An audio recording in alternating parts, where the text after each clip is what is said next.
Bonjour à tous et bienvenue à l'Institut des Libertés. Je suis ravi de vous revoir. Enfin, je suis ravi du fait que vous puissiez nous revoir avec Charles. Aujourd'hui, nous avons un invité quand même assez prestigieux. Je pense que à peu près 90% de l'audience le connaît. Il s'agit de Jacques Sapir. Bonjour Jacques Sapir. Bonjour. Bonjour. Nous sommes ravis évidemment avec Charles de vous recevoir à l'Institut des Libertés. Alors, on va vous présenter un petit peu. Donc là, c'est un petit peu la partie Wikipédia. Vous avez donc enseigné à l'université Paris-Nanterre, avant de devenir maître de conférence, puis directeur d'études à l'EHS, directeur du Centre d'études des modes d'industrialisation, c'est bien ça, et responsable de formation doctorale. Vous avez été élu aussi de l'Académie des sciences de Russie en octobre 2016. Vous avez enseigné... oui, non, donc ça, c'est déjà vu. La première question que je voudrais vous poser, c'est par rapport à l'Ukraine. Parce que, donc, pour préparer cette émission... Votre famille est d'origine du coin, de ce coin-là? Alors, c'est un peu plus compliqué que cela. Mon grand-père paternel vient de Vinnytsia, donc c'est l'Ukraine, c'est même l'Ukraine occidentale. C'était la Évidemment, Pologne. non, c'était dans l'Empire russe. Vinnytsia était dans l'Empire russe. D'accord. Et sa femme, ma grand-mère paternelle, elle venait d'une famille qui était établie à Moscou après avoir quitté Vilnius. Donc ce sont des juifs baltes qui étaient d'ailleurs en délicatesse avec leur communauté, puisqu'ils ont été excommuniés vers 1830 parce qu'il y avait un ancêtre poète qui avait fait des poèmes à la gloire de la Révolution française.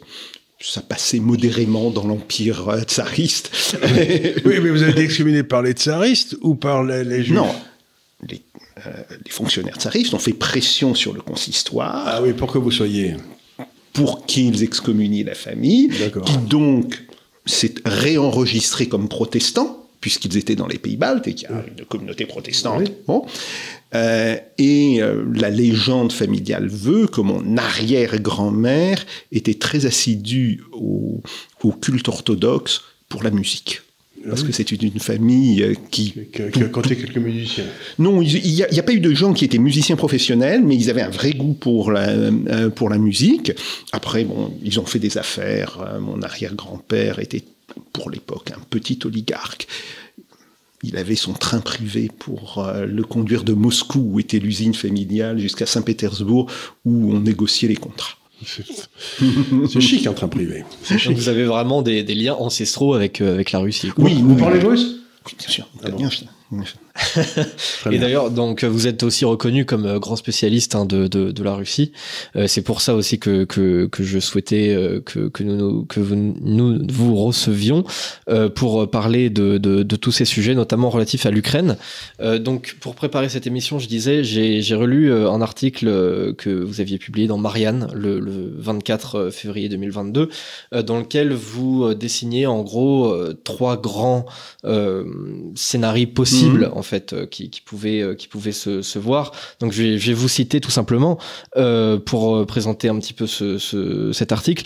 Que veut le gouvernement russe? Vous disiez, trois hypothèses peuvent être faites quant à l'issue du conflit. Soit la Russie occupe militairement l'Ukraine et l'annexe dans un scénario de reconstitution de l'URSS, c'est clairement extrêmement peu probable. Soit la Russie entend mettre au pouvoir à Kiev un gouvernement complaisant, mais ce gouvernement serait par la force des choses, et encore plus depuis l'intervention commencée le 24, fort minoritaire et dépourvu de légitimité. La Russie s'engagerait alors dans des opérations de maintien de l'ordre sans fin et terriblement coûteuses. Un tel scénario n'est même pas équivalent de la situation biélorusse où le président Loukachenko peut lui compter sur la division de ses opposants et sur l'appui de certains segments de la société. Soit enfin la Russie se retire et la possibilité d'une Ukraine indépendante et neutre apparaît. Aujourd'hui, ça paraît compliqué comme scénario. La neutralité de l'Ukraine, c'est effectivement ce que vous préconisiez, hein, une finlandisation, on pourrait dire, de l'Ukraine. C'est ce que demandaient les Russes dès le départ, d'ailleurs. Tout à fait. C'est donc aujourd'hui, je voudrais un petit peu que vous réitériez la même réflexion, mais avec les paramètres évidemment d'aujourd'hui. Comment on pourrait se sortir justement de cette situation de conflit en Ukraine selon vous? Alors, il y a deux choses qu'il faut avoir en mémoire. Le premier, c'est que la guerre a changé de nature en réalité à partir du mois d'avril 2022, oui, quand les négociations ont été rompues, quand l'OTAN s'est massivement engagée derrière l'Ukraine. Et de fait, ça s'est transformé en une forme de guerre entre la Russie et l'OTAN. Alors bien sûr, l'OTAN n'intervient pas directement, il n'y a pas de soldats et d'officiers de l'OTAN sur le terrain, sauf dans le domaine du renseignement, où on sait que l'OTAN transmet beaucoup de renseignements à l'Ukraine. Bien, mais ce sont les Ukrainiens qui se battent, mais dans le cadre, plus exactement, d'une forme de guerre par procuration menée à la Russie. Donc, d'une certaine manière, la nature de la guerre a changé par rapport à ce que l'on pouvait dire au début du mois de mars. Au début, on a pensé que c'était une affaire interne, voilà. qu'on pouvait trouver une solution autour des accords de Minsk, etc. Et puis, on a bien vu que à partir du moment où Johnson est allé là-bas, ça a complètement changé de nature. Tout à fait. Alors ça, c'est le premier point. Qui d'ailleurs a une conséquence évidente, c'est que la capacité de l'Ukraine à maintenir la guerre dépend des stocks et des capacités de production de l'OTAN, puisque l'Ukraine a très très très peu de capacités de production en propre pour les armes et les munitions, et qu'aujourd'hui, même les hauts gradés de l'OTAN l'admettent, les stocks sont épuisés. On sait, par exemple, ça a été dit dans plusieurs revues américaines, les canons qui ont été cédés par la Grande-Bretagne ne tirent plus, tirent un obus par jour, parce qu'il n'y a plus d'obus. Et tout simplement plus d'obus. Voilà, donc ça c'est un problème. Et s'il y a un deuxième coup qui part au Moyen-Orient, c'est pas ça qui va aider à refaire les stocks. Hein. Tout à fait. Et puis il y a un deuxième point, c'est l'ampleur des pertes humaines. Alors là, évidemment, les deux côtés n'en parlent pas, ou avancent des chiffres qui sont largement fantaisistes. Bon. Cependant, il y a des études qui ont été faites. Alors, sur le cas de la Russie, il y a des études tout à fait remarquables qui ont été faites par deux ONG, qui d'ailleurs sont désormais interdites en Russie, hein, il faut le rappeler. C'est Mediazona et Medusa. Et le niveau des pertes au début du mois d'août, le niveau des morts, c'était environ 60 000 morts. Bon, on m'avait dit 70 000, mais c'est pas oui, vrai. voilà. Après, est-ce que c'est début août, est-ce que c'est fin août, bon, etc. Voilà. On était sur des chiffres de cet ordre de grandeur, et compte tenu du rapport entre les morts et les blessés graves, ça voulait dire qu'il y avait probablement 100 000 blessés graves. Donc, ça fait un total des pertes, ce qu'on appelle les pertes en termes militaires, ce sont les morts, plus les soldats qui ne peuvent plus retourner en unité. Ça nous donnait environ des pertes de l'ordre de 170 000 hommes. Alors, pour l'Ukraine, le travail équivalent fait par Mediazona et Medusa n'a pas été fait, mais on a quand même quelques chiffres.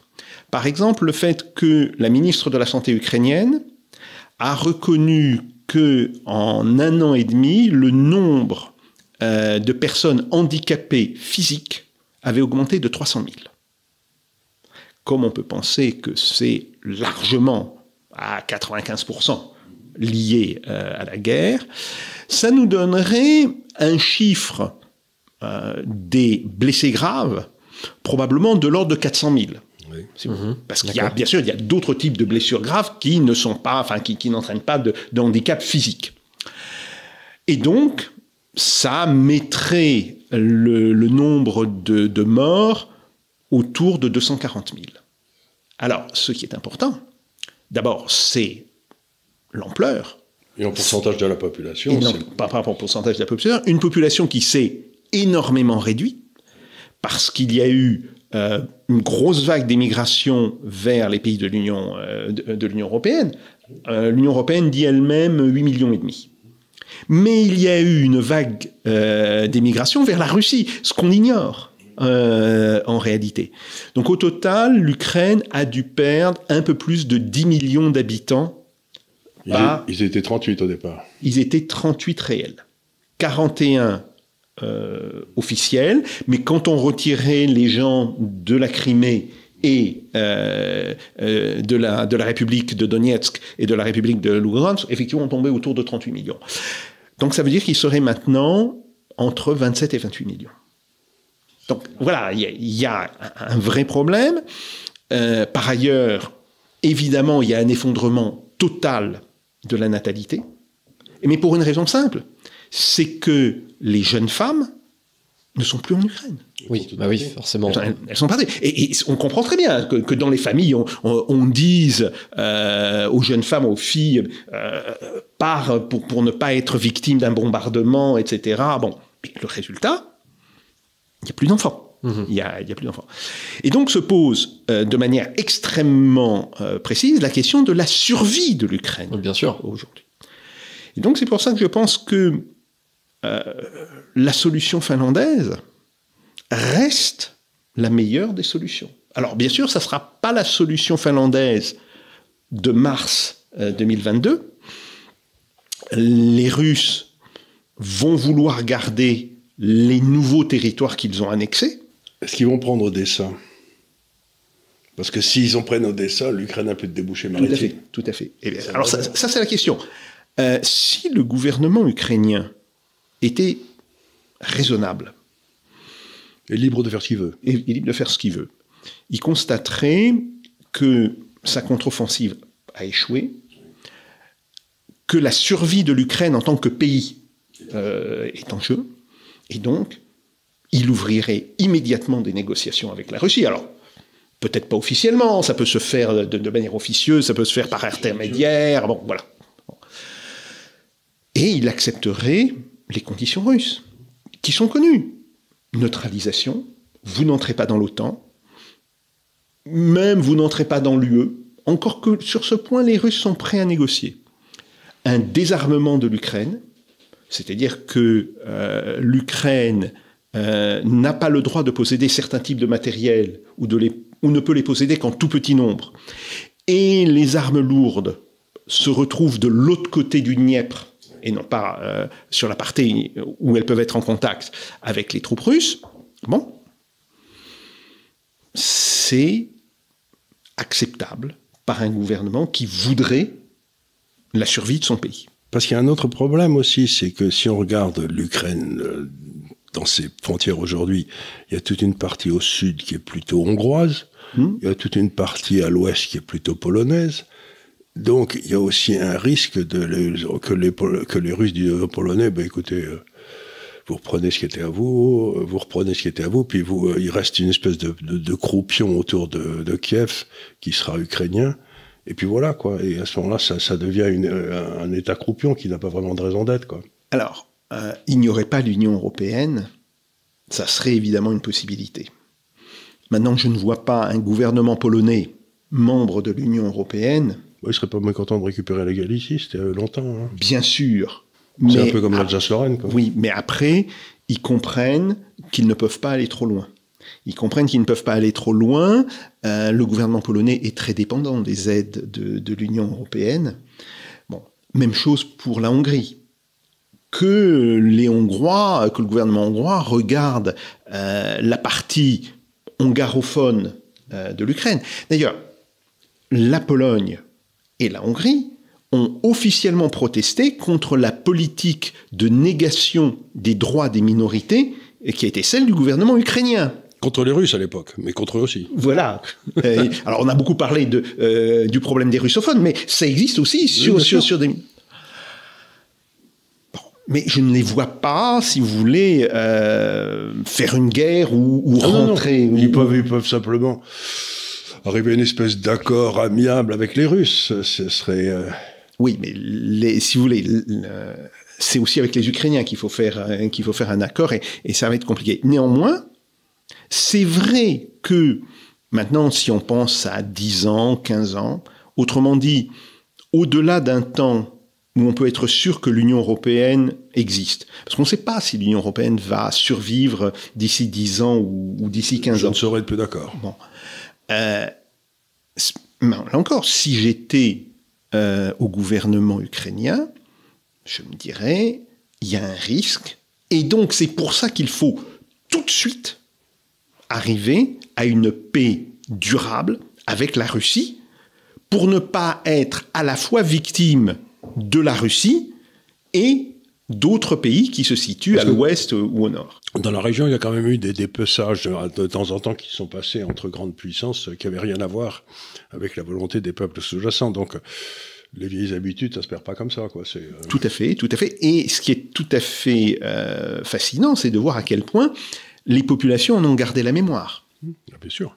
Alors que ce soit population polonaise, population hongroise, mais même si on regarde l'expulsion, un nettoyage ethnique, il faut pas se masquer les choses, des Allemands, des Sudètes.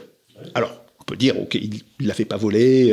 Non, il l'avait pas volé, ça n'a rien à voir avec le fait. Voilà. Ils ont été virés. Voilà, mais quand même, voilà, ils ont été déplacés. Alors qu'ils y étaient depuis des siècles. Hein. Voilà, assez brutalement, et avec l'assentiment de l'ensemble des alliés occidentaux, qui ont dit, oui, on veut pas qu'on ait à nouveau un problème des Sudètes, donc les Allemands dehors, vous rentrez en Allemagne. Bon, ça a été fait en 46-47. Hein. Bon.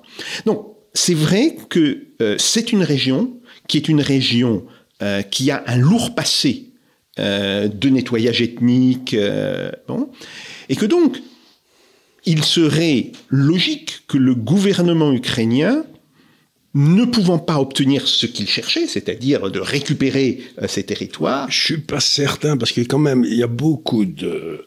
Ce qu'ils cherchaient, je sais pas trop ce qu'ils cherchaient. Au départ, on a un peu beaucoup poussé les Ukrainiens à s'opposer aux Russes. On avait signé les accords de Minsk et puis on a dit que c'était pour gagner du temps, pour permettre à l'Ukraine de s'armer. Donc, je suis pas certain que les Ukrainiens aient voulu tout ce qui leur arrive, le gouvernement.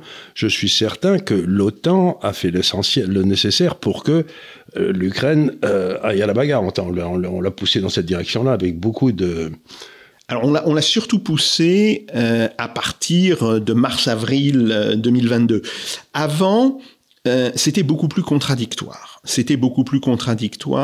Et il y avait d'ailleurs une énorme illusion dans les milieux européens qui était de dire, oui, ben voilà, l'Ukraine peut virer occidentale sans que ça provoque une réaction des Russes. Mais ça, ils se sont trompés. Voilà. Et puis surtout, ils n'ont pas compris que une Ukraine qui virait occidentale, ce n'était pas une Ukraine démocratique, et que le fait de virer occidentale impliquait la domination politique et idéologique. Alors, je vais pas...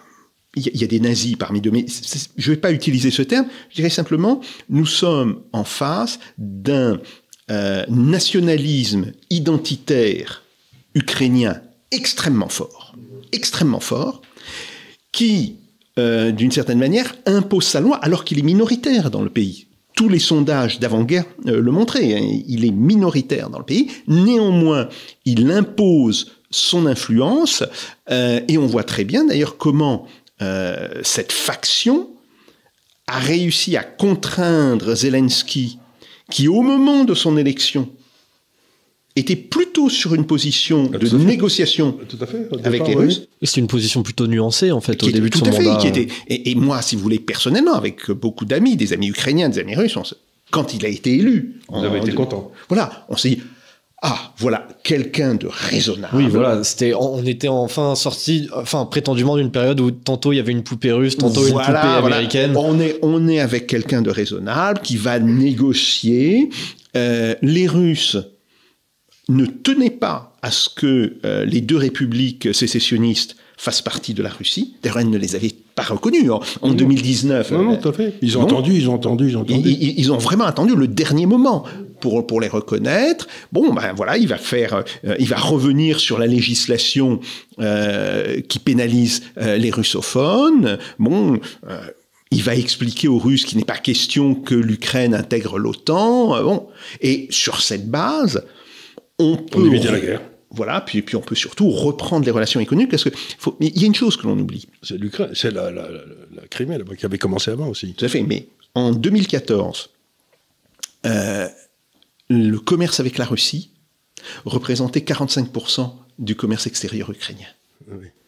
Le commerce avec l'Union européenne, 27%.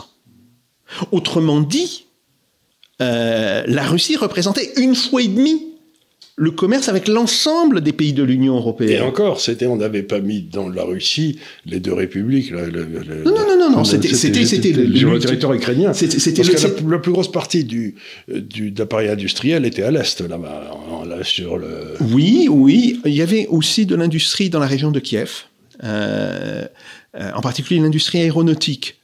Ukrainienne. C'est vrai qu'ils avaient fait un gros Tupolev là-bas. Oui, qui était, enfin, c'était les Ilyushin et des productions de moteurs étaient plutôt dans la région de Kiev. Mais bon, voilà, on avait cette situation. Et donc aujourd'hui, ça serait une situation si on ouvrait des négociations vite. Ce que je crains, c'est que les Ukrainiens ne puissent pas ouvrir des négociations. Alors, soit à cause de la pression de l'OTAN, soit tout simplement à cause de la pression des nationalistes identitaires qui ne sont pas au-delà de provoquer des assassinats au sein même du gouvernement ukrainien, que donc la guerre se prolonge, et que ce prolongeant, eh bien, ça laisse la possibilité aux Russes de faire de nouveaux gains territoriaux. Et là, effectivement, ce que vous dites, c'est tout à fait vrai. Si la dernière bande côtière que possèdent les Ukrainiens passe sous contrôle russe, l'Ukraine est complètement asphyxiée. Parce que... Elle est sortie. Tout à fait. Et les céréales, bah oui. On ne les sort pas par le train. Non. On peut en sortir par le train, mais c'est des volumes relativement faibles. Oui, oui. C'est par bateau qu'il faut les sortir. Bien sûr. Donc voilà, ça c'est un véritable problème. C'est-à-dire que le vrai problème, c'est plus ils attendent, moins il est certain qu'on aura une Ukraine viable. Et donc on aura une espèce d'État croupion qui marchera plus, enfin qui tombera automatiquement sur la coupe de celui qui paiera les notes de fin de mois, quoi. Oui. Ça sera soit la Russie, ça peut pas être la Pologne, je pense pas. Donc ce soit la Russie, soit l'OTAN, soit l'Europe ou le NATO, mais on voit très bien de quoi arriver, c'est-à-dire qu'on va se retrouver, je le crains, on va finalement se retrouver sans Ukraine, quoi. Oui, ou avec une Ukraine nominale, mais qui n'a plus de souveraineté et qui ne peut pas faire autrement parce que elle n'a plus de population, elle n'a pas de base fiscale pour vivre. Enfin, voilà. Mais vous pensez, par exemple, si aujourd'hui Zelensky disait en admettant que voilà derrière il n'y a pas forcément une aussi grosse influence américaine que ce qu'on a aujourd'hui, s'il disait maintenant ça suffit, on n'arrive pas à reprendre nos territoires perdus, je me tourne vers Vladimir Poutine en lui disant Vladimir, je te laisse les deux républiques et je finlandise mon pays, vous pensez que les Russes accepteraient ces termes ? Oui, alors après, ils vont demander des garanties pour que ça ne reparte pas d'ici 4-5 ans. Mais là, il faut reprendre ce qui s'est passé en Finlande, si vous voulez. Dans la période qui va de 1944, quand la Finlande a négocié un armistice avec l'Union soviétique. D'ailleurs, l'Union soviétique l'a obligé de se retourner contre son allié allemand. Il y a eu ce qu'on appelle la guerre des enfants, qui est très mal connue en Europe, mais qui était une guerre, alors, pas très importante en effectif, mais assez cruelle dans le nord de la Finlande pour chasser les troupes allemandes du territoire finlandais. Bon. Et puis après, il y a eu des négociations. Il y a eu le traité de Paris de 1947, qui prévoyait d'ailleurs une forme de désarmement de la Finlande.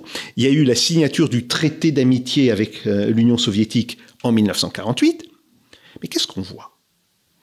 On voit qu'un gouvernement finlandais anticommuniste, car le Premier ministre et le président étaient anticommunistes, arrive à s'entendre avec l'Union soviétique et arrive à trouver une forme de point d'équilibre. Mais c'était bien battu, les Finlandais. Donc les Soviétiques n'avaient pas tellement envie d'y retourner. Tout à fait.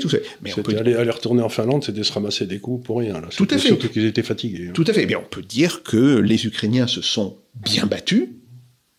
Donc, il y a cette possibilité. Et fondamentalement, la neutralisation de la Finlande a été très bénéfique au pays. Un pays qui était massivement rural, agricole, l'exploitation du bois un petit peu, en 1939, et qui en 1960-1970 devient un pays très européanisé, avec une industrie, un niveau de vie important, etc. Donc voilà, c'est pour ça que je dis que l'hypothèse finlandaise est la moins mauvaise hypothèse qui est offerte aux Ukrainiens.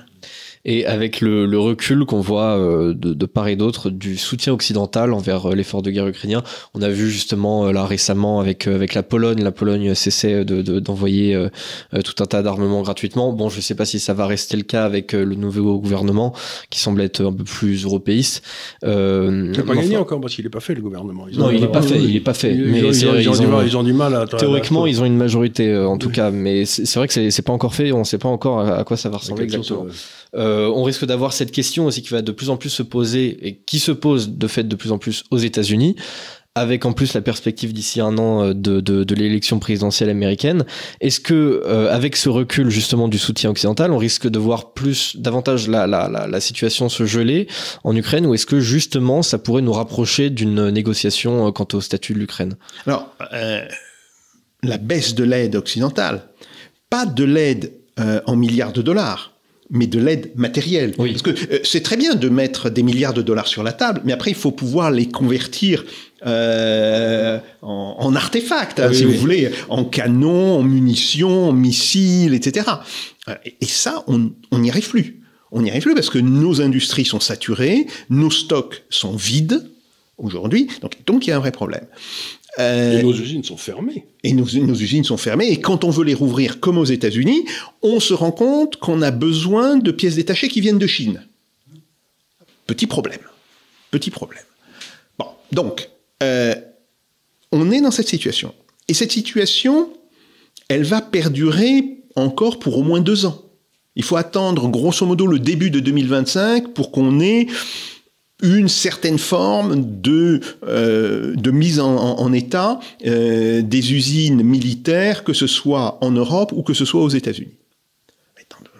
Croire que les Russes vont rester l'arme au pied pendant 2 ans, c'est de la fantaisie. Oui. Bon. Donc, la question c'est, est-ce qu'on négocie maintenant ou est-ce que on attend que les choses aillent encore plus mal pour négocier au dernier moment? Ah ben là, si ça continue d'ici quelques temps, si les Russes prennent Odessa, ils demanderont une capitulation, et puis c'est tout. Il n'y aura pas de négociation. Tout à fait. Je crois que c'est ce qui a l'air de... Mais il y a aussi quelque chose qui m'est paru intéressant dans ce qui s'est passé, c'est que ça a beaucoup bouleversé nos théories militaires. Parce que, dans le fond, cette guerre...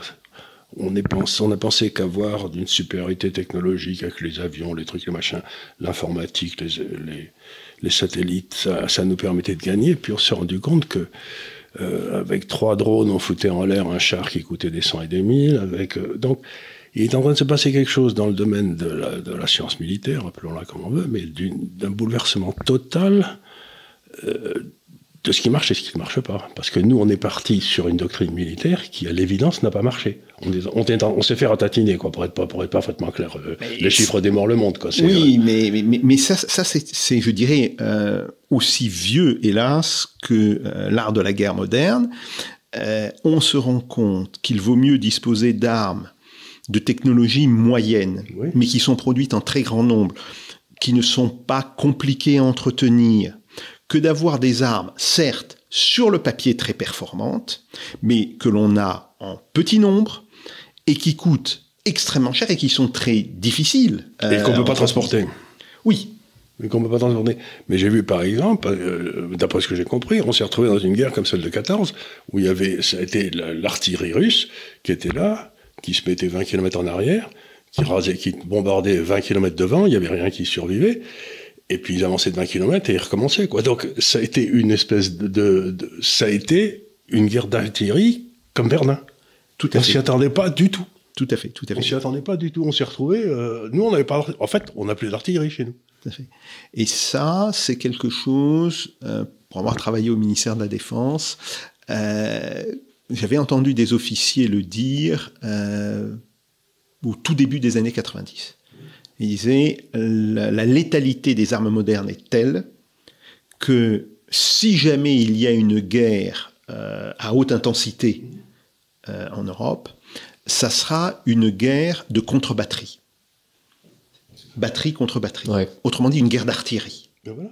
D'artillerie ou de système. Nous, on n'avait pas de contre-artillerie. Eux, les Russes, ils avaient l'artillerie. Tout à fait. Ils l'avaient jamais laissé tomber, eux. Tout à fait, tout à fait. Et puis, ils ont eu les drones et ils se sont servis de ces drones relativement bon marché, puisqu'on peut penser que un drone coûte environ 20 000 euros. Enfin, ces petits drones suicides, ils valent à peu près 20 000 à 30 000 euros. Bon. Ils en tirent peut-être 1000, 1200 par jour. Et ça, c'est les Turcs et les Iraniens qui les font, beaucoup. Et les Iraniens. Les Turcs et les Iraniens Alors, font pas mal. les Israéliens et les Turcs en font, mais ils en font en relativement petit nombre. Et la Russie a racheté ou a acheté une usine aux Iraniens. Et elle en sort, mais massivement. Ça, c'est un bouleversement complet parce que, en fait, c'est là où aussi on se rend compte d'un autre problème qu'on a, c'est que nos armements coûtent la peau des fesses, mais vraiment la peau des fesses. Bon. Et donc, on fait des trucs extraordinairement chers, et c'est pour ça qu'on a des déficits. Des déficits budgétaires, par exemple, quand on voit le coût de l'armement aux États-Unis, les États-Unis investissent plus dans les armements, dans des budgets de la défense, que les 10 pays suivants mis ensemble. Et quand je regarde ça, je me dis, mais dans le fond, ils achètent des armes hors de prix, mais ils n'achètent pas une puissance de feu équivalente. C'est-à-dire que ce dont on se rend compte très bien, c'est que tout ce mythe de la puissance militaire américaine, c'est simplement peut-être parce qu'ils achètent des armements surévalués. Oui. Pas des armements, ils sont pas très utiles, mais ils sont très très très chers. Et donc, on avait tous l'idée de penser que s'ils dépensent tout cet argent, c'est qu'ils vont nous mettre une raclée. Mais peut-être pas. Mais il y a un vrai problème qui est en train de se produire, c'est que cette espèce d'énorme dépense militaire aux États-Unis, c'est absolument extraordinaire de se dire, mais elle sert peut-être à rien. Prenez un autre exemple. Il semble que les Russes et ces espèces ces deux missiles, vous savez, Michel Petit avait travaillé dessus, les missiles qui vont à 10 fois la vitesse du son. Oui, les hypersoniques. Les hypersoniques. Bon, il paraît qu'ils en ont et que ça marche. Bon. Mais ça veut dire que les 12 flottes américaines peuvent être coulées en 5 minutes, puisqu'on n'a pas de défense contre ça. Les 12 porte-avions peuvent être au fond de l'eau demain matin. Et si moi je le sais, vous pensez bien que les types de l'OTAN le savent, et les Russes le savent aussi. Donc, l'extraordinaire force des États-Unis, un jour j'étais en Espagne, j'ouvre la fenêtre de ma fenêtre, c'était sur la baie, dans une petite ville espagnole, et là, il y avait la 7e flotte américaine qui s'était ancrée pendant la nuit devant. Ben, ça vous fout les boules, hein, parce que le porte-avions, tout ça, c'est gros. J'étais vachement impressionné. Il est venu déjeuner après l'hôtel L'Amiral, c'était un très beau spectacle. Mais je veux dire par là, c'est que tout cet immense, ces 12 porte-avions américains, il y a des porte-avions qu'aux États-Unis. Mais ça peut être détruit en 2 secondes. Oui. Et donc, là aussi, c'est un bouleversement de la stratégie militaire complète. Ça sert plus à rien d'envoyer un porte-avions pour foutre la trouille aux gens. Alors, si ce porte-avions arrive à maintenir à distance les avions de l'adversaire qui tirent les missiles... Oui, mais les missiles n'ont quand même pas une portée infinie. Non. Ils ont entre 600, 800, voire 1000 km de portée. Et c'est pour ça que... Vous vous rendez compte, une circonférence de 1000 km voilà. autour de la flotte? Tout à fait. Et c'est ce que cherchent les Américains, c'est à contrôler l'espace aérien autour de leur flotte. Bon, mais ça coûte excessivement cher. Et puis, on peut intercepter un avion, 2 avions, 3 avions... Si l'adversaire lance ce qu'on appelle une attaque à saturation et accepte de perdre, par exemple, les 2 tiers de ses avions attaquants, il suffit qu'un dernier tiers arrive à distance de tir et tire ses missiles. Donc ça, c'est un problème. Ceci dit, c'est vrai depuis le début du porte-avions. Depuis le début du porte-avions, on sait que le porte-avions... On avait des antimissiles qui réussissaient à défendre des missiles parce qu'ils allaient un peu plus vite. Mais là, il n'y en a plus. Tout à fait. Mais il n'y a plus moyen d'arrêter ce truc. Si on reprend le début du porte-avions dans les années 30 et dans les années 40, les porte-avions sont à la fois extraordinairement puissants, mais ils sont aussi extraordinairement vulnérables. Mais les porte-avions ont remplacé ce qu'on appelait autrefois en termes marins les cuirassés. C'est-à-dire que vous aviez ces énormes bateaux, etc. Mais on a bien vu que dans la guerre de 40, le plus gros cuirassé qui était un japonais a été coulé en 5 minutes par des avions. Puis il y en a eu 2 cuirassés anglais qui ont été coulés à Singapour en 5 minutes par des avions. Et puis il y a le Bismarck qui a été coulé. Et puis ils ont tous été coulés très très vite parce qu'il y avait les avions qui allaient plus vite qu'eux et qui les descendaient. Mais aujourd'hui, la question que je me pose, c'est si vraiment les Russes sont des machins qui vont à 10 fois la vitesse du son et que c'est inarrêtable parce qu'il n'y a personne qui peut aller plus vite, ces flottes-là ne valent rien. Du point de vue militaire, elles ne sont pas crédibles. Elles sont crédibles comme une espèce de menace. Tout à fait. Elles sont crédibles sur des pays qui n'ont pas ce type d'armes. Ouais. Mais si vraiment... C'est pour ça que quand Poutine disait « Dites les gars, si vous continuez à me casser les pieds, je vais prendre des mesures extrêmes », les gens pensaient à l'arme atomique, et moi je me suis dit « Mais non, il va les couler aux 2 porte-avions pour leur montrer qu'il peut le faire. » Donc, moi c'est ça qui m'affole, c'est cette espèce de basculement qui s'est passé dans la stratégie militaire à l'occasion de ce conflit. Bon, le conflit est très intéressant, mais ce qui est intéressant aussi, c'est l'extraordinaire affaiblissement de la puissance de l'Occident vis-à-vis d'un armement qui ne maîtrise pas. On n'en a pas, non? Alors, les Américains... Lockheed n'y arrive pas. Voilà. Ils l'ont mis dans les cartons, pour l'instant, ils n'y arrivent pas. Oui, ils en auront d'ici quelques années. Les Chinois en ont aussi. Oui, parce que les Chinois ont utilisé la technologie russe. Donc voilà, je veux dire, quand, par exemple, pour envahir Taïwan, ils s'amusent à envahir Taïwan, je veux bien qu'ils envahissent Taïwan, mais s'ils ont ces Russes, tous les bateaux qui seront pour défendre Taïwan, ils vont couler en 5 minutes. Oui. Alors, vous savez, la stratégie militaire, c'est toujours le bouclier contre la lance. Ou l'épée. Mais là, aujourd'hui, il me semble que la lance vient de... C'est-à-dire pour les puissances terrestres qui étaient dominées par la puissance maritime qui était les États-Unis... Il y a une forme de rééquilibrage. Honnêtement, ils font plus peur. Alors, ils continuent de faire peur, mais ils font beaucoup moins peur qu'avant. Je veux dire que dans le Moyen-Orient, ils font plus peur à personne. Oui, mais là aussi parce qu'on est dans une forme de guerre asymétrique et que, vous avez des porte-avions, vous avez grosso modo 200 avions sur porte-avions. Quand il s'agit d'éradiquer un mouvement politique, par exemple le Hamas, c'est pas très très efficace. Ouais. Et on voit très bien que si on veut l'éradiquer, il faudra qu'il y ait des soldats à terre qui rentrent dans Gaza, qui fassent sauter les tunnels, etc. etc. Ground, comme on dit. C'est ça. Alors justement, ça permet de faire le pont un peu avec le sujet suivant, puisqu'il y a un nouveau théâtre quand même de conflit qui détourne un peu l'attention du monde de l'état de l'Ukraine. C'est justement la situation entre Israël et Gaza, et même en fait toute la situation au Proche-Orient, qui est étendue. On en a parlé la semaine dernière avec Charles, avec notamment évidemment le rôle de l'Iran, tout ça. Je me posais une question par rapport en fait à une sorte de réorganisation d'une partie du monde autour des BRICS qui avait l'air tout à fait évidente justement dans le contexte du conflit ukrainien, parce qu'en fait on avait vraiment d'un côté la Russie qui pouvait se tourner beaucoup plus vers l'Orient, donc justement vers la Chine, l'Inde, le Brésil, l'Iran, tout un tas de pays comme ça. Et là aujourd'hui, en fait, avec la réouverture du conflit israélo-palestinien, on a comme un retour du choc des civilisations, d'un contraste géopolitique qui nous fait penser au début des années 2000, Orient contre Occident, même je dirais Occident, entre parenthèses chrétien, contre l'Orient musulman. Est-ce que justement, selon vous, cette rouverture de cette plaie israélo-palestinienne complique la construction des BRICS ?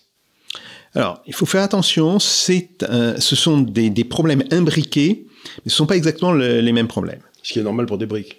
Tout à fait. Tout à fait. Si on regarde d'abord le conflit entre Israël et le Hamas, qui se transforme en conflit Israël-Palestine, qui se transforme potentiellement lui-même, Israël et les pays arabes de la ligne de front. Mais avant les pays arabes, on peut peut-être mettre l'Iran. L'Iran, parce qu'à un moment ou à un autre, comme l'Iran risque de devenir une puissance nucléaire à assez court terme, on peut se dire que depuis toujours, Israël a toujours dit qu'il n'accepterait jamais. Oui, donc, et ensuite, parce qu'il n'y a pas de solidarité automatique entre l'Iran et les pays arabes. Tout à fait. Mais là, si vous voulez, il y a des choses qui sont quand même assez compliquées. Alors, premièrement, nous avons le problème du Hamas. Le Hamas est une organisation terroriste. C'est une organisation terroriste islamiste, qui plus est, qui ne cherche pas, je dirais, la libération de la Palestine, ou qui ne cherche pas, par exemple, une solution à 2 États. Bien sûr. Mais qui est calée sur l'idée, la victoire de la bannière d'Allah sur l'ensemble du Moyen-Orient, puis du monde. Donc, ils sont... Et la disparition d'Israël Et des Israéliens. Tout à fait. Mais si vous voulez, ils sont dans une démarche eschatologique. Donc c'est pour ça que le nombre de morts chez eux ne compte pas, mais c'est aussi pour ça qu'ils se comportent, et qu'ils se sont comportés de manière effroyable par rapport aux Israéliens. Bien sûr. Ça, c'est une première chose. Ceci dit, le Hamas n'est pas les Palestiniens, n'est même pas la totalité des organisations palestiniennes qui existent. Puis on a d'autres organisations palestiniennes, elles ont leurs défauts, mais qui, elles, se situent largement plus dans une logique nationaliste. Et donc, à partir du moment où on est dans une logique nationaliste, il y a toujours une possibilité de négociation. Vous ne pouvez pas négocier avec quelqu'un qui est dans une démarche eschatologique. Oui, oui. C'est sûr, ça. Oui, c'est ce qu'on disait la semaine dernière avec... S'ils ont comme seul but de vous tuer, la négociation, c'est pas... Voilà, de vous tuer ou de vous convertir. C'est la conversion ou la mort. Bon. Alors après, il faut savoir que cette organisation terroriste islamiste, elle a quand même été favorisée par le gouvernement israélien depuis 15 ans. Oui. Parce qu'ils ne voulaient pas des deux... Voilà. Parce que des deux États. La droite israélienne, et en particulier le gouvernement de Netanyahou, dont il faut savoir qu'il est largement influencé par d'autres mouvements encore plus radicaux que lui, le parti du rabbin Kahan, qui a 2 ministres, quand même, au sein du gouvernement, et pas n'importe lesquels, et qui est engagé, lui aussi, dans une forme de démarche eschatologique, qui consiste à dire, si on veut que le Messie revienne, ou que vienne, puisqu'ils ne considèrent pas Jésus-Christ comme le Messie, évidemment. Mais les autres, ils veulent que le Mahdi revienne. Alors, voilà. Pas rendu, hein. Voilà. Il faut que l'on reconstitue le royaume d'Israël. Ouais.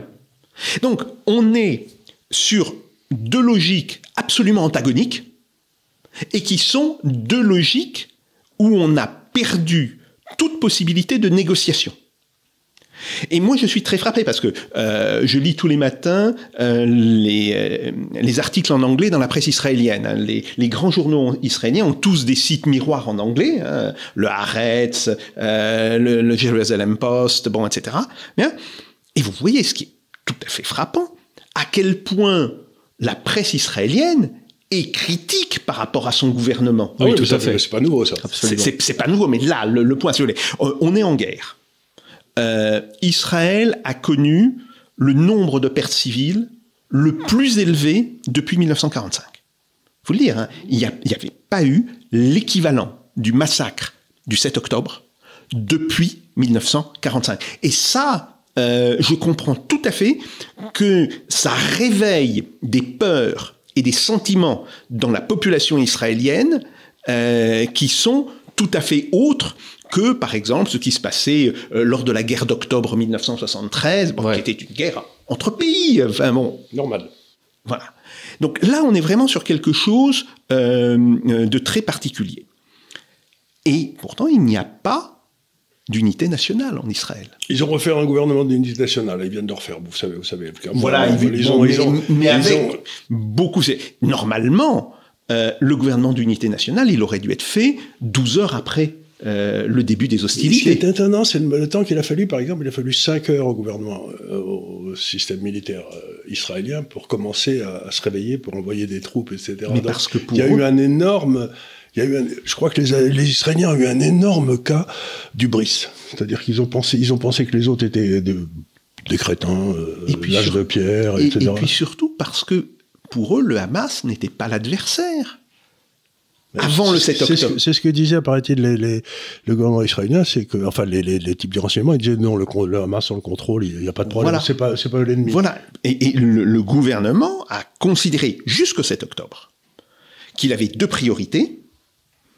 La colonisation des territoires occupés.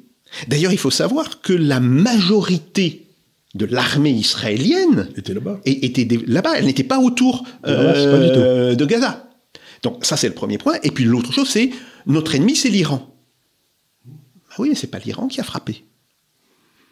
Même si l'Iran a pu aider le Hamas, on sait très bien que le Hamas est en réalité beaucoup plus proche de pays qui sont représentatifs des frères musulmans, oui, c'est-à-dire le Qatar et la Turquie. Ouais. Quand même, il faut le dire. Donc là, si vous voulez, il y a quelque chose de très particulier. Alors maintenant, si on prend d'un point de vue du Sud global, et on va voir comment ça va s'articuler avec les BRICS. Moi, ce qui me frappe, c'est que le Sud global est relativement insensible aux pertes israéliennes. Alors, nous occidentaux, ça réveille chez nous des images d'horreur. Alors, je ne dis pas que les Palestiniens qui meurent sous les bombes en Israël, ce ne soient pas aussi des images d'horreur.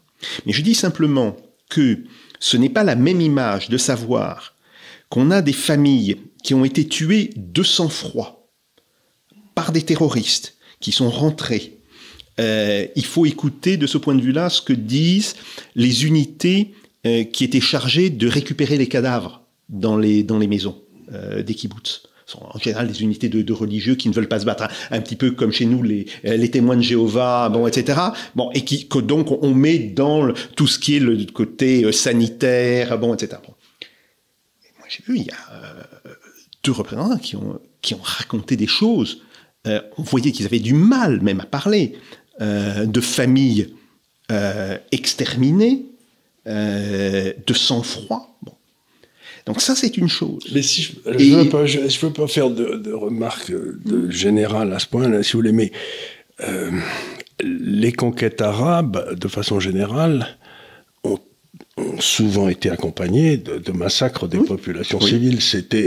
Donc, nous, on considère ça comme quelque chose d'horrible.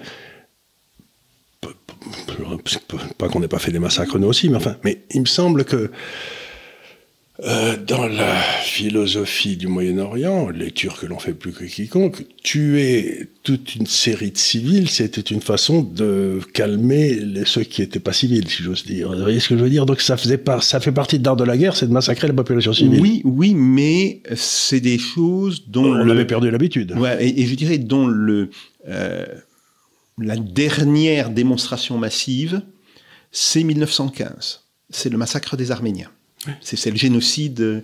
Oui, c'est ça qui était fait par les Turcs, etc. Mais quand vous vous baladez dans toute la Grèce, etc., où vous allez dans tous les endroits avec les Turcs, il y avait des choses du passé où il y avait des pyramides de crânes devant les villages, quoi. C'était. Est-ce qu'il n'y a pas aussi un certain écho avec aussi certaines scènes de la guerre d'Algérie pour nous? Il n'y a pas eu de. Enfin, il y a eu des choses qui étaient au niveau d'individus. Oui. Ouais. D'individus.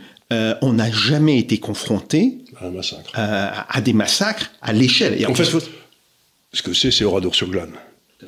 En fait, on a eu en Israël un retour d'Oradour-sur-Glane, quoi. C'est d'un truc qui a laissé tout le monde pantois, quoi. On dit, mais qui peut faire ça, quoi. Voilà. Et il y a une autre image, et cette image, elle est beaucoup mieux perçue dans le Sud global que chez nous. Ce sont tous les morts collatéraux. Alors après, on peut poser le problème, mais est-ce qu'on peut utiliser des armes aussi puissantes quand il y a une population civile importante? Ça soulève toute une série de problèmes. Hein. Bien sûr. Comment fait-on une représailles quand quelqu'un fait ça contre vous? Comment faites-vous une représaille sans que vous soyez certain, par exemple, que la population...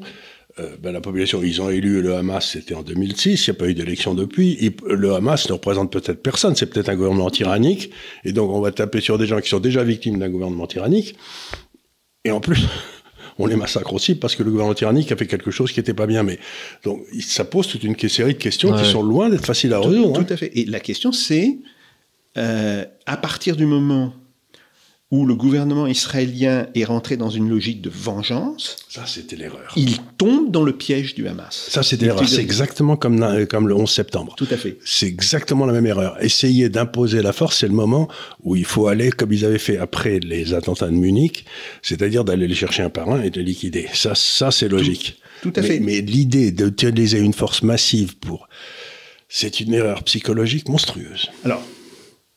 moi, ce que je pense, c'est que la stratégie des Israéliens aurait dû être de dire on ne veut plus de Hamas à nos frontières.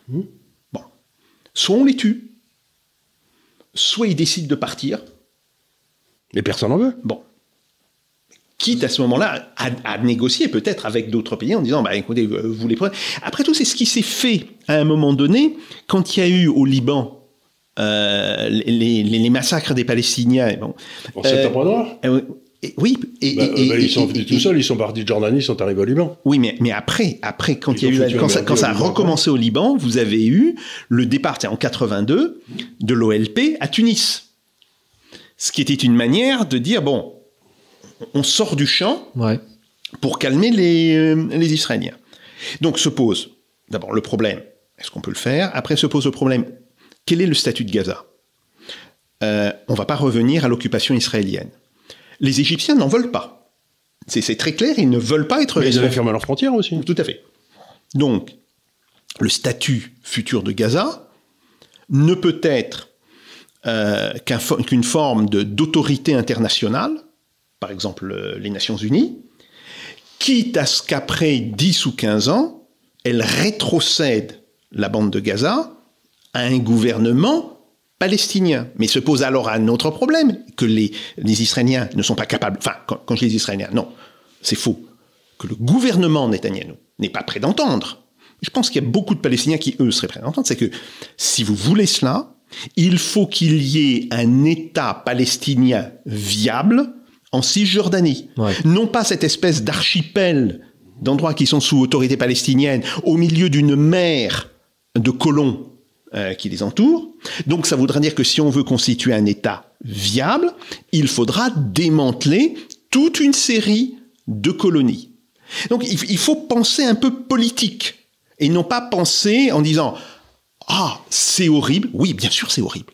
Ah non, mais si on commence à penser c'est horrible ou c'est mal, à ce moment-là, on arrête de penser et puis voilà, mais on se tire dessus, c'est plus facile. Mais le problème, c'est que chaque fois que je regarde de manière un petit peu sérieuse ce qui se passe là-bas, je suis horrifié. Je suis horrifié par les crimes commis par le Hamas, je suis horrifié par les conséquences criminelles des bombardements israéliens.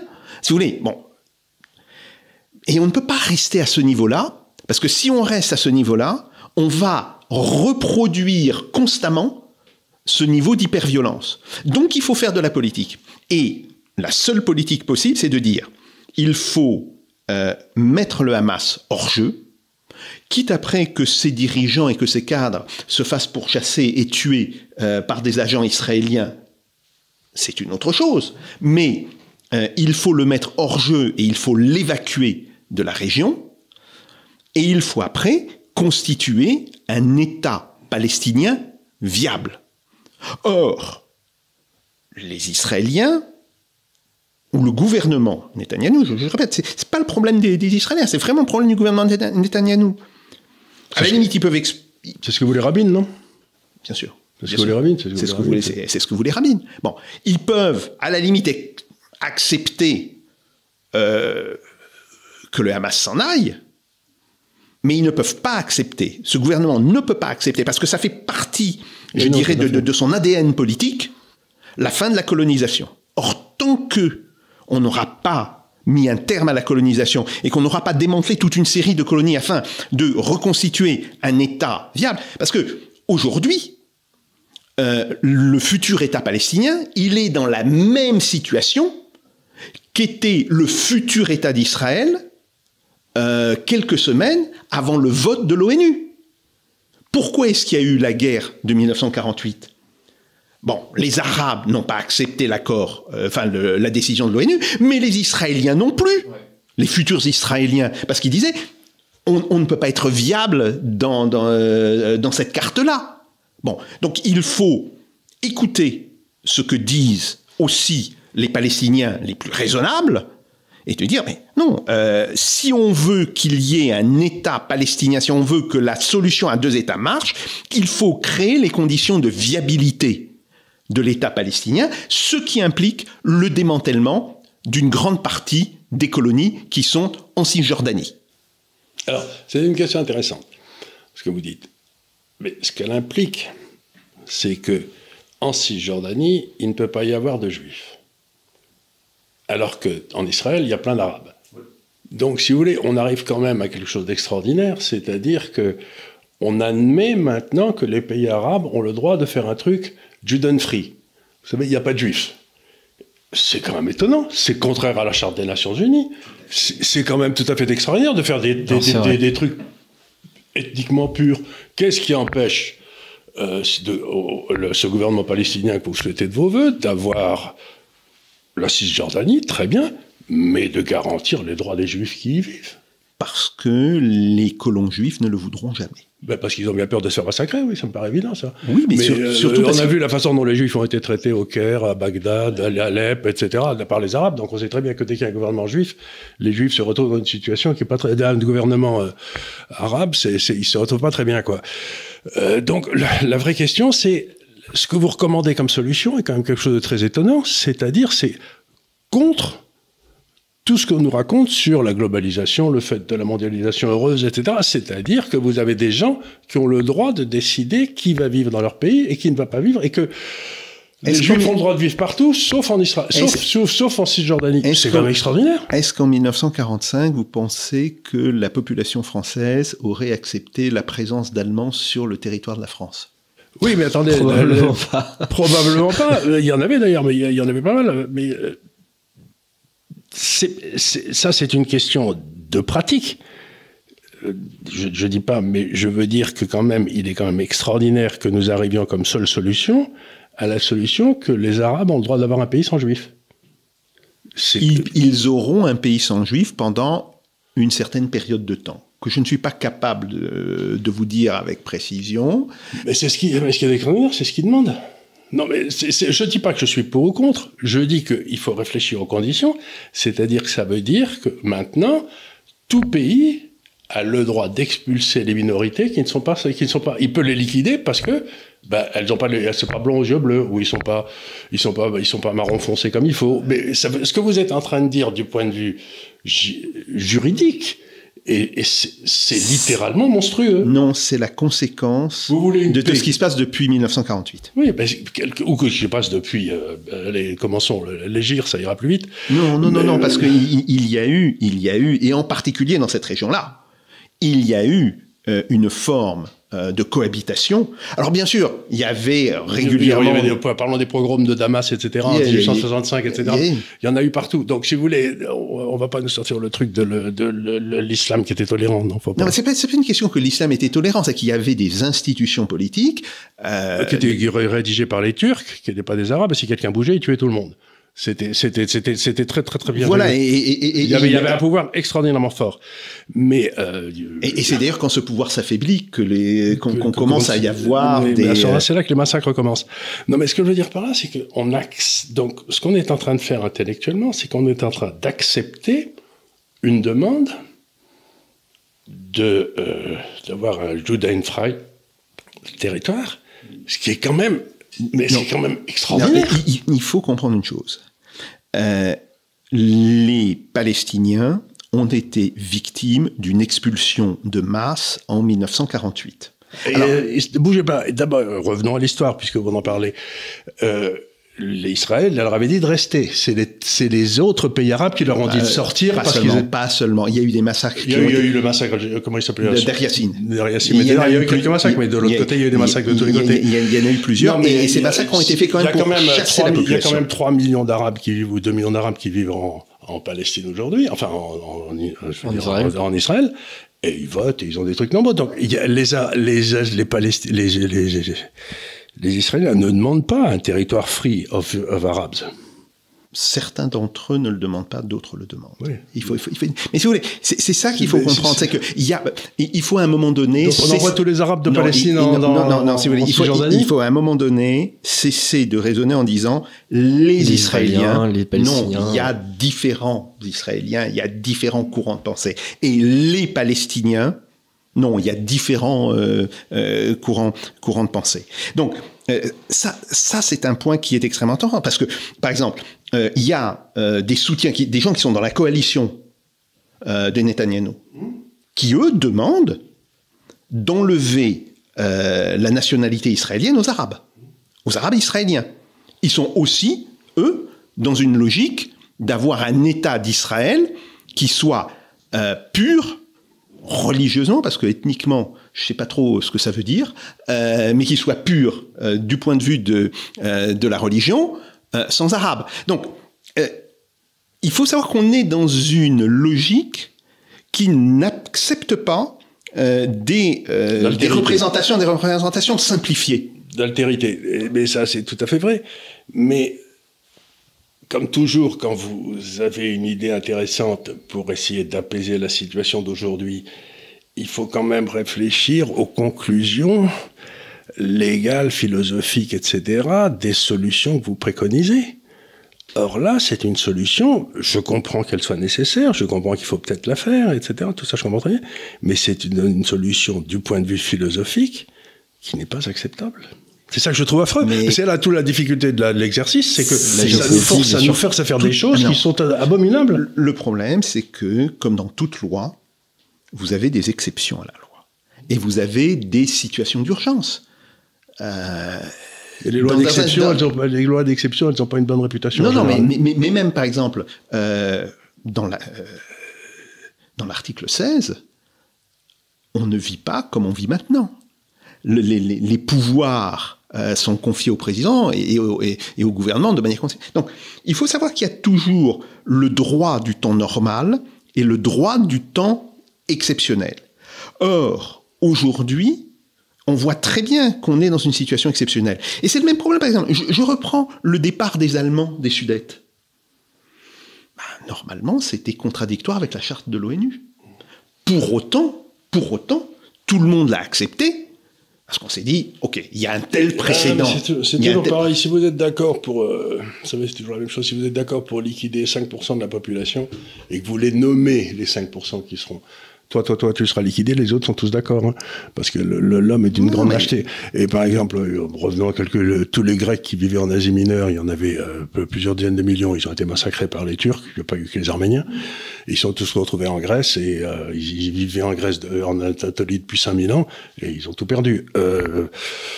Vous avez tous les chrétiens de Damas, d'Alep, tous les juifs de Bagdad, etc., qui ont tout perdu, du Caire, d'Alexandrie, qui ont tout perdu. Il y a eu des mouvements de population monstrueux depuis à peu près un siècle, dans tous les sens, hein, partout. Et il y a quelque chose qui m'étonne, c'est pourquoi y a-t-il cette espèce d'obsession sur ce mouvement de population palestinien ? Parce que je crois qu'en face, il y a les juifs et que les gens aiment bien être antisémites. Je pense qu'il y a c'est une façon polie d'être antisémite, mais je peux me tromper. Hein. Non, je crois que le problème, il est beaucoup plus pervers. On peut penser que la constitution d'un État juif, décrit comme un État juif, même si techniquement il est beaucoup plus qu'un État juif, il a des dimensions d'État juif. Mais l'idée de l'État juif, qui est l'idée centrale du sionisme, était probablement une erreur, mais c'était une erreur inévitable. Elle était rendue inévitable par le génocide commis par les nazis. Et à la fois pour des questions de culpabilité collective... Et, si je peux permettre, le grand moufti de Jérusalem avait quand même soutenu Hitler, avait envoyé des légions, etc. Donc il était dans le camp. On parle de quelques milliers d'hommes. Mais oui, mais j'entends bien, mais enfin, il était dans le camp des perdants. Oui, tout à fait. Il avait choisi le mauvais camp, il avait choisi les nazis. Mais fondamentalement... C'était l'oncle d'Arafat, d'ailleurs. Mais fondamentalement, on a ce problème, on commet une erreur, mais on ne pouvait pas ne pas la commettre. Là, maintenant, j'en suis persuadé. Alors après, se pose la question, on commet cette erreur, donc on lèse une autre population. Comment on arrive à faire accepter à cette population le fait qu'elle ait été historiquement lésée, mais que ce n'est pas pour ça qu'elle va s'installer mentalement dans une idée de guerre à perpétuité. Alors, revenons là-dessus, parce que vous dites est très intéressant. Vous avez eu à peu près 900 000 Palestiniens qui ont été déplacés à l'époque de 48. Vous avez eu 900 000 Juifs qui ont été virés de toutes les villes arabes à partir de 56, depuis Alexandrie. Ce qui est c'est 56, c'est pas de 48. C'était à partir de 56 que ça a vraiment commencé l'exil des Juifs. Enfin, je crois. Et donc, vous avez... moi, quand j'étais enfant, si vous voulez, à Alep, il y avait... Allez, un bon 20% qui étaient des juifs. C'est là qu'il y avait le Talmud le plus ancien, la Torah la plus ancienne. Et puis vous avez les grandes familles juives de Bagdad, et puis Alexandrie était une ville juive, le Caire était une ville aussi qui était massivement juive. Donc il y a 900 000 Israéliens qui ont été virés. Donc une question qu'on peut se poser, c'est bon, il y a 900 000 Israéliens qui ont été juifs qui ont été virés et qui se sont retrouvés sans rien. Ils ont été acceptés par Israël, par d'autres pays. Par exemple, il n'y a plus un juif en Afrique du Nord aujourd'hui, alors qu'il y en avait depuis 5000 ans aussi. Hein. Donc, il y a quand même quelque chose d'extraordinaire, c'est pourquoi nous, on a pu absorber 900 000 juifs. Et eux, dans le pays arabe, où ils sont quand même beaucoup plus nombreux, ils n'ont pas pu absorber 900 000 gars. Alors, qu'est-ce qui s'est passé? C'est qu'ils les ont refusés? Non, ce qui s'est passé, c'est que on les a payés à la Transjordanie... Mais c'était l'État palestinien. Non, la Cisjordanie aurait dû être l'État palestinien, mais le roi de Transjordanie, le roi Abdallah, a décidé de prendre la Cisjordanie. Donc, il y a, si vous voulez... Non, mais ce que je veux dire, c'est qu'on remonte comme ça dans le passé, mais il y a quand même des erreurs qui ont été faites aussi au niveau arabe. Ils ont refusé de prendre des gens. La Jordanie, qui était l'État palestinien, il en fait était gouverné par un Saoudien, puisque la famille était le cheikh de la Mecque. Donc, il s'est passé un phénomène, c'est que les Palestiniens, qui auraient dû bénéficier d'un État, on leur a enlevé l'État qu'on leur avait collé pour le donner aux Bédouins. C'est les Anglais qui ont fait ça. Et donc, on s'est dit, mais dans quel monde de fous vit-on? Donc, on paye aujourd'hui les erreurs que les Anglais ont fait en 1948, en collant Hussein de Jordanie là-bas. C'était son père à l'époque d'ailleurs. Ils avaient mis son frère d'ailleurs. Tout à fait. Et c'est donc pour cela, c'est ce que je dis, c'est pour cela, il faut trouver une solution, même si cette solution, de manière temporaire, et on ne sait pas combien durera ce temporaire par ailleurs. Mais même pourquoi cette solution ne serait pas simplement qu'une partie des pays arabes prennent ces gens-là et leur permettent de vivre normalement? Parce que c'est ce qu'on a fait nous. Pourquoi doivent-ils rester sur cet endroit-là? Mais parce qu'une grande partie de la population, outre le fait que les pays arabes ne le veulent pas, mais une grande partie de la population ne veut pas. Je ne pense pas que les types qui ont été virés du Caire, etc., voulaient être virés. Hein. Tout à fait. Est-ce que tous les Juifs qui ont été virés d'Afrique du Nord, personne ne leur a demandé si c'est leur avis? Ils sont partis. Tout à fait. Mais là, cette population, elle ne partira pas d'elle-même vers les pays arabes. Donc, elle est là. Elle devrait normalement pouvoir vivre comme un État. Il faut savoir une chose. D'ailleurs, c'est un point important. La société civile palestinienne connaît bien mieux Israël qu'Israël ne connaît la société civile palestinienne. C'est intéressant. Aujourd'hui, alors j'ai quelques amis qui sont des Palestiniens de Palestine. Je ne parle pas des gens qui se vivent aux États-Unis. Vraiment, hein. Ils parlent tous hébreu. Tous. Ben oui. Dans la société civile israélienne, c'est beaucoup plus compliqué. Vous avez des gens qui acceptent de parler arabe et des gens qui n'acceptent pas. Donc, on a là un vrai problème. Et je reprends le fait d'homogénéiser ces deux populations empêche de voir le fait qu'il y a des différences extrêmement fortes, que ce soit du côté palestinien et arabe, ou que ce soit du côté israélien. Et je ne prends que les Israéliens juifs, si vous voulez. De toute manière, il y a en plus le problème des Israéliens arabes. Mais et des chrétiens. Et des chrétiens. Et des chrétiens, parce qu'il y avait un paquet de chrétiens qui sont tous partis. Bethléem, c'était une ville chrétienne, il y en a plus. Bien sûr. C'était une ville qui était restée chrétienne. Bon, et on voit là que au sein de la population juive d'Israël, vous avez des différences culturelles classiques entre. Vous avez en fait 3 types de cultures. Vous avez la culture ashkénaze, la culture séfarade, et la culture des gens qui, d'une certaine manière, sont déjà nés en Israël, ce qu'on appelle les sabras. Vous savez ce que ça veut dire? Oui, tout à fait. Nés en Israël, oui. Ouais, le cactus.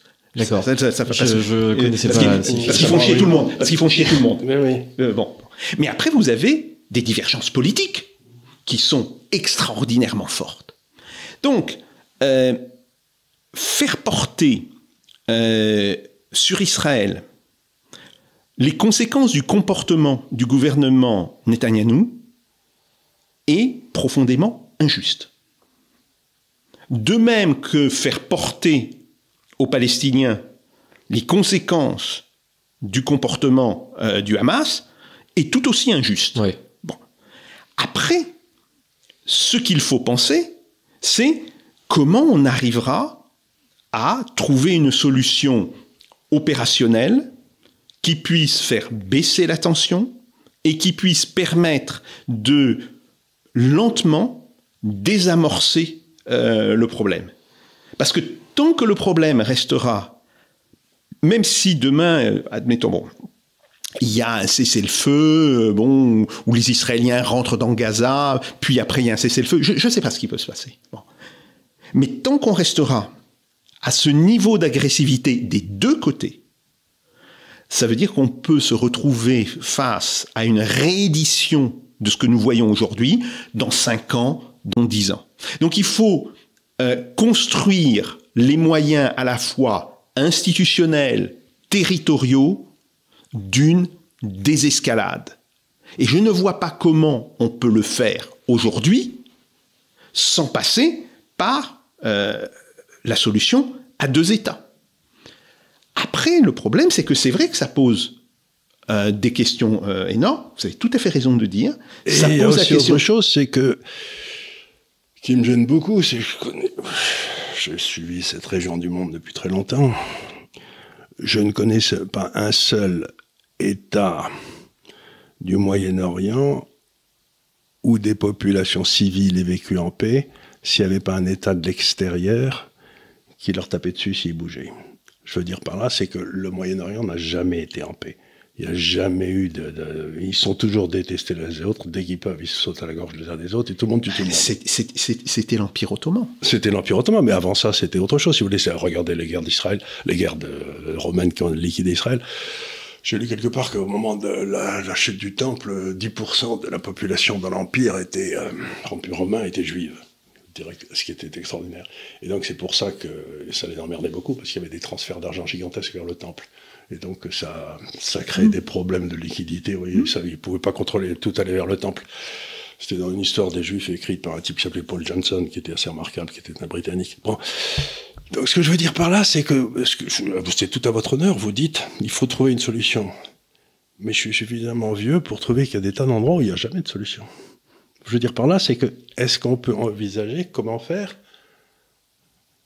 pour, s'il n'y a pas de solution, qu'est-ce qu'on fait s'il n'y a pas de solution? C'est ça qui m'intéresse. Moi, tout le monde a des idées de la solution, mais moi je dis, attendez une seconde, il n'y a peut-être pas de solution. S'il n'y a pas de solution, à ce moment-là, il faut faire des barrières, il faut mettre des trucs pour qu'ils ne se tapent pas sur la gueule sans arrêt. Mais c'est là où j'ai un problème avec votre façon de raisonner, c'est que dans votre façon de raisonner, vous avez une façon implicite de penser qu'il y a une solution. Réfléchissons une seconde, si vous voulez. On peut avoir une guerre civile en France demain. Les prémices, sont visibles. Oui, tout à fait. Pour les mêmes raisons. Mmh. Pour les mêmes raisons. Donc, et nous, qu'est-ce qu'on va faire? On va créer un deuxième État? On va chercher à l'empêcher. Non, on va chercher à l'empêcher, mais si on n'y arrive pas, on va créer un État Saint-Denis. Qu'est-ce qu'on va faire? Vous voyez ce que je veux dire? C'est qu'il y a un moment quand même où il faut envisager dans l'histoire qu'il y a des problèmes sans solution. Alors, ils sont sans solution pour une certaine période. Regardez le problème entre catholiques et protestants. Ben, il n'y a plus de protestants, donc ça résout le problème. Il y en a quasiment plus. Enfin, regardez en France, ils n'existent plus. Leurs temples sont vides, etc. Il y a plus, d'ailleurs, assez peu de catholiques aussi, mais il en reste quelques-uns. Non, mais regardez, les Philistins, ça a commencé, ils sont mis sur, c'était quoi, 3000 ans avant Jésus-Christ, les Philistins? Et ils se sont mis sur la gueule avec les Juifs à l'époque. Donc ça fait quoi? Ça fait 5000 ans que ça dure? Et vous attendez que notre génération trouve une solution? Moi, ce qui m'intéresserait, c'est qu'on réfléchisse sur qu'est-ce qu'on fait s'il n'y a pas de solution. Moi, je pense que la lecture que vous faites de l'histoire est beaucoup trop globalisante. Il y a eu des périodes de grands troubles, il y a eu des périodes qui étaient beaucoup plus calmes. Mais quand vous aviez un pouvoir qui était d'une férocité totale. Peut-être, sur le Moyen-Orient, ou qui était tout simplement un pouvoir fort, parce qu'il était appuyé sur des institutions qui fonctionnaient. Oui, enfin, je suis tout prêt à l'entendre.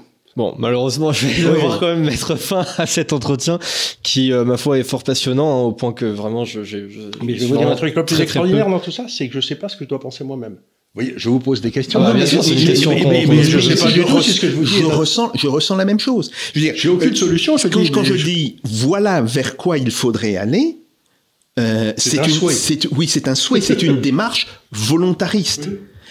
Est-ce que moi-même, je suis persuadé que ça sera la solution? Non. Ouais. Non, je n'en sais rien. Et ce que je crains, c'est que l'on reste dans cette absence de solution avec tous les 4, 5, 8 ans, à nouveau, l'explosion d'une violence aveugle, d'une violence vraiment sauvage, d'un côté comme de l'autre.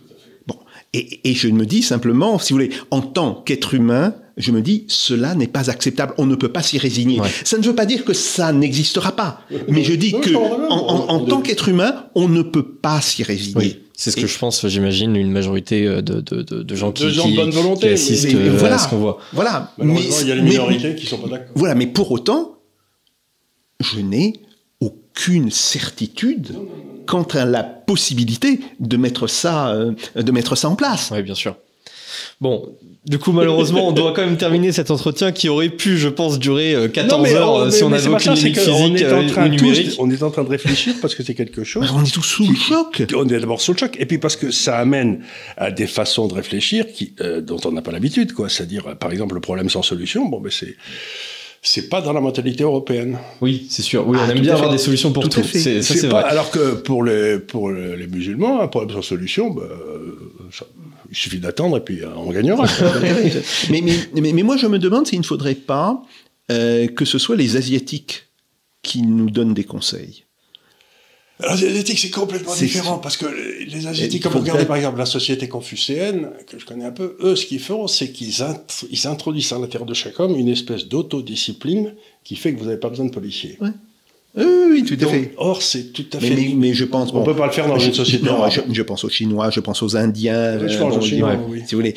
les Chinois et les Indiens, ils se mettent très bien sur la gueule. Ah, tout à fait. Oui, mais ils arrivent quand même. Ils arrivent quand même à faire tenir. Les plus grands génocides de l'histoire sont passés en Inde. Oui. Dans le 12e ou 13e siècle, là, il y a eu. Oui, mais ce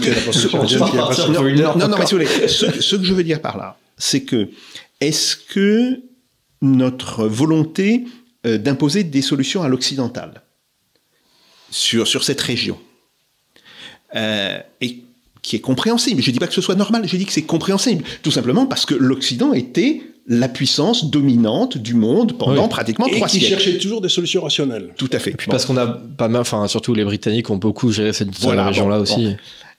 Est-ce que ce n'est pas aussi cela qui nous empêche de trouver une solution, quelle qu'elle soit? Et est-ce qu'il ne faudrait pas, d'une certaine manière, internationaliser, mais alors à un niveau supérieur? Et c'est là, si vous voulez, qu'on peut reparler des BRICS. C'est le fait que... c'est le fait de dire, bon, l'Occident n'a pas réussi à trouver une solution, le monde arabe n'est pas capable d'exprimer une solution autre que l'expulsion et le massacre. Si on demandait aux autres, parce qu'il y a quand même d'autres pays. Et donc, c'est là qu'il faut peut-être voir les choses. Par exemple, si on fait des forces de casques bleus, il ne faut surtout pas que ces casques bleus viennent de pays occidentaux ou de pays du Moyen-Orient. Il faudra que les casques bleus viennent de pays asiatiques. Moi, j'aimerais bien les Philippines parce qu'ils sont gentils. Oui, tout à fait. Les Philippins, ils sont sympas, c'est pas croyable. Sauf dans certaines îles où ils ont une tradition, les Moros ont une tradition assez belliqueuse. Moi, je les vois, ils font de la musique, ils vous parlent de Jésus toute la journée, ils sont vachement bien. Non, mais c'est cette idée. Et je l'avais d'ailleurs dit sur la question entre la Russie et l'Ukraine. Quand il y a eu les accords de Minsk, une des choses que j'avais dites, c'était ces accords ne pourront fonctionner que s'il y a une force d'interposition de l'ONU entre les séparatistes et le gouvernement ukrainien. il ne faut pas oublier que les deux garants, c'était la France et l'Allemagne, et qui n'ont pas du tout fait leur boulot. Tout à fait, tout à fait. Donc c'est pour ça, mais ça, j'avais dit dès le départ. J'ai fait un papier au mois d'avril 2015 en disant ces accords seront mort-nés s'il n'y a pas une force d'interposition de l'ONU. Et j'avais dit, mais il faut que cette force d'interposition, on aille la chercher dans les pays asiatiques. Parce qu'ils ne sont partis d'aucune des parties, et donc ils pourront être parfaitement neutres. Et donc je me demande si c'est pas maintenant aussi l'un des problèmes au Moyen-Orient. C'est très possible. Merci beaucoup Jacques Sapir pour votre venue. Cette discussion, c'était passionnant. Vous revenez quand vous voulez, hein, j'ai envie de vous dire. Vous êtes bienvenus. Je publie un livre sans doute la semaine prochaine. Tout à fait. Et qui s'appellera La vérité vous rendra libre, sans S, la vérité. Et vous allez sur le site de Pierre de Taillac, les éditions Pierre de Taillac, qui est mon éditeur, et vous pourrez l'acheter à la place de le payer 20 €, vous le payerez simplement 14,99 €. Donc c'est quand même une ristourne. Une ristourne considérable. Et je tiens à dire que tous les droits d'auteur de ce livre seront consacrés à l'Institut des Libertés. Je ne toucherai pas un rond. Bravo. Donc, voilà, ça fait partie de mes... Non, mais l'Institut des Libertés, pour moi, c'est important. C'est-à-dire parce que tout le monde vous parle de la liberté avec un grand S, etc., et puis avec un grand L, et puis la seule chose qui compte, c'est les libertés au jour le jour, où on cesse de vous emmerder, quoi, où votre espace de liberté augmente, quoi. Bon, moi, c'est ça qui m'intéresse dans la vie, c'est que je puisse faire ce que disait Pompidou, mais cesser d'emmerder les Français, quoi. Merci encore Jacques Sapir pour votre venue.